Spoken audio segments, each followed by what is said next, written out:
කියන්නේ යන්නේ නොගැලපෙන කතාව. හැබැයි මේක ඇතුලේ ඔබට නොපෙනෙන පැත්තක් තියෙනවා. එක්තරා මිනිස්සෙක් මේ ගොඩක් තියෙනවා මේ වගේ කියන්න. මේ කියන්නේ වෙනස් කතාවක්. දැන් ඔය කියප එකක්වත් නෙමෙයි. වෙනස්ම කතාවක්. ආරස හිඟන්නෙක් වගේ හිටියනේ කාලේ. පේමන්ට් එකේ. ආරස හිඟන්නෙක් වගේ කන්න නැතුව ඔහු ගෙදරින් ගියා. ඔහු හිටියනේ. ඒතර බස් ස්ටෑන්ඩ් වල පවා නිදිගෙන හිටියනේ. හිඟන්නෝ දැක්කනේ. හිඟන්නන්ගේ දීපාව කතාව. කාටවත් නොපෙනෙන නොදැනෙන ආරස දැනෙන 아무තු කතාවක්. ඔය හොදන්නේවත් නැතුව කිලිටු වෙච්ච වැහැරලි පිටින් ජරාවට ඉන්නව නේද දිය වෙලා වගේ. හිතන්න බැරි කතාවක් තියෙනවා. දැන් ඔය ඉන්නකොට ඕක පුරුද්දට ගියාම පුරුදු කොටක්නේ අපේ මේ සේරම කතා. ඔය දත් මදින්නේ පුරුද්දට, කොණ්ඩේ කීරන්නේ පුරුද්දට, මුණ හොදන්නේ පුරුද්දට, ඔක්කොම පුරුදු තියෙන්නේ. හැබැයි අපි මහ පොළොවේ පස්සාගේ.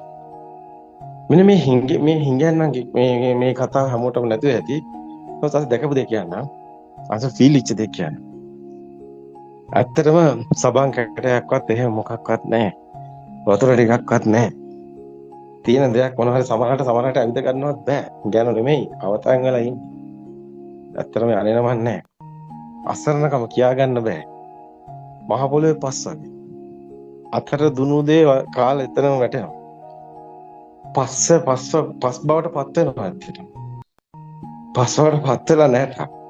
හැබැයි මෙහෙම ඉන්නකොට ආරංචිට දැනුණා මේ මහ පොළොවේ පසුයි. මේ හිඟන්නේ අතර ગેප් එක අඩුයි නේද කියලා. ඇත්තටම හිඟන්නත් කතා කරනකොට ආරංචිට දැනුණා. ඕ මේක ඉතින් ගානක් නෑ. ඔය ඉතින් මොනවක් කරන්නද? ගඳයි. ඒකත් එහෙම තමයි. මොනවක් කරන්නද? ඒ හිඟන්නකින් බැලුවා. ඒත් ඉතින් හිඟන්නට ඇත්තටම කරන්න දෙයක් නැහැනේ. දැන් ඊටත් වැඩි කතා බලන්නකෝ. දැන් මෙයා මේකට කැමති වෙලා. ඒ කියන්නේ දැන් ඕක පොඩ අපි හොදමුද? අපි මේ ටික මෙහෙම කරමුද? සුද්ධ කරමුද? මේ ඔක්කොම මේවා කරමුද? මෙහෙම කරමුද? කරදර කරන්න එපා. පරපාටි ඉන්න දේ. ඇයි මෙහෙම කියන්නේ? වද වෙන්න එපා. එහෙමයි කියන්නේ. මං ගැන මොනවද වෙන්නේ? මට මෙහෙම ඉන්න දෙන්න. දැන් නෑ ඔය මැල්ලට ගියා. මේ කවුද කියන්නේ? මේ හිඟන්නේ. ඌව හරි කරදරයි. මට මේක දුකක්. මට මේක සැපයි. මොකක්? මේ ජරාවට මෙහෙම ඉන්නේ සැපයි. ඕ මේක මට සැපයි. ඒක අහන්න එපා. මේ ගැන කියන්නේ. මොකද්ද මේ කියන්නේ? දන්නවද මොකද්ද කියන්නේ? මෙයා මහ පොළොවට ඒ කියන්නේ මෙයා මේ නේචර් එකට දිය වෙලා. මෙයාට වෙන අදහස් නැහැ. අයිඩියා නැහැ. මයින්ඩ් එක වැඩ කරන්නේ නැහැ. මොකක්වත් නැහැ. එයා එහෙමම මැරලාන හිත හදාගෙන ඉවරයි.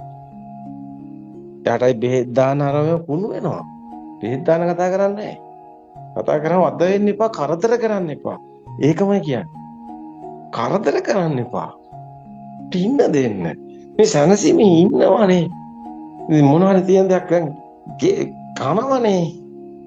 ඔය වැටෙනවනේ, ඔය ඉන්නවනේ. කරදරයක් නැහැනේ. වැස්සට තෙමුණත් බලන්න ගස් ගල් වගේ.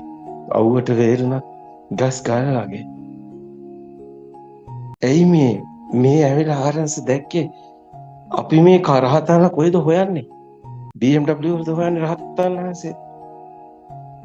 තට්ටු ගහපු මන්දිර වලද රහතන් වහන්සේලා හොයන්නේ? අර නිකන් මන්දිර වගේ හදාගෙන තියෙන පන්සල් වල රහතන් වහන්සේලා හොයනවද? ඔව් හොයනවා. ඒත් මේ කවුද? ජීවිතෙත් අතහැරලා. ජීවත් වෙන්න අදහසකුත් නැහැ. මහ පොළේ පස් වගේ එකට දිය වෙලා. ඒක ඇගේ ෆීල් එක. එයා ඒකට කැමති වෙලා. එයාගේ ෆීල් එක වෙලා. ඇත්තටම ඒකේ අරනස් මේ ධර්ම හරියට දැනගෙන තිබුණා. ඒ තරන්සට එක දෙයක් දැනුණා. ෆීල් එක. එයාගේ ෆීල් එක දැනුණා. කොයිතරම් කතා කරන්න දෙයක් නැහැනේ.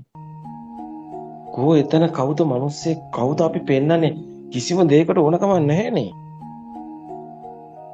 නමුත් එයා මෙතන ආත්මයක් නැති බව දන්නේ නැතුව ඇති. එච්චරයි තියෙන්නේ. හැබැයි යාට ඒව වැඩකුත් නැහැ. එයාට මොකද දෙන නිර්වචනය?